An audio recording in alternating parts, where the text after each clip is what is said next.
Or here at Seawind. This is Tower 2. We will go out. Kasi galing tayo sa second floor. So, tingin kanilang mga hallways.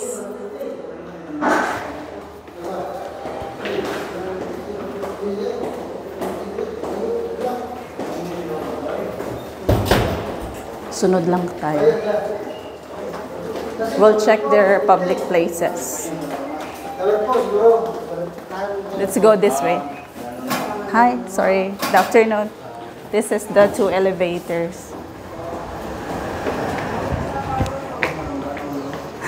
Muntik na talagang matisod.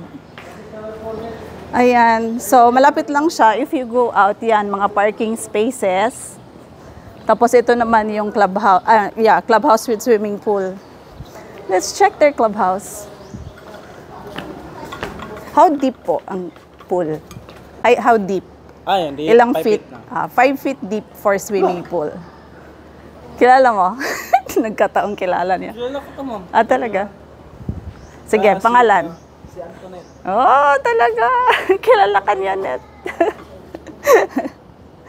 Magkano dito pala for per person, per head?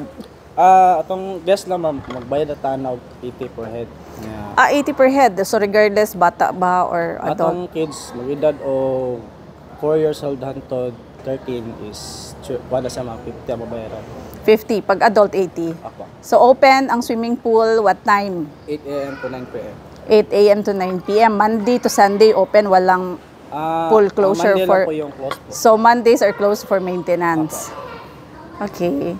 So free or ang mga unit owners lang free. But if may mga guests sila, bayad talaga, walang libre. Okay. Pero pag long term, like if I sign up for a year lease, kung long term, automatic pwede, free. free. Okay, if you sign for a long-term lease, then free po ang swimming pool use. May gym dito. Actually, ma'am, walang gym dito, ma'am.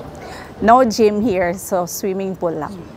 So may kiddie pool. May basketball court kami doon sa kabila, pero pala po, open na po dito sa cover. Okay, may rent din siya. Meron po. Meron silang basketball court, may rent. Let's go check their swimming pool. So here, kiddie pool dito. Kiddie pool, ang cute oh. Yeah, kiddie pool. Tapos ito naman dito, adult pool. Yan. Malaki ang pool nila, maganda. Yan, if you want to go check in here, our units are available for daily rentals. And then for long-term rentals as well. Ayan, naganda oh. Cool. Malinis ang swimming pool nila. One is Tower 3. So yun, Tower 4. Tower 2.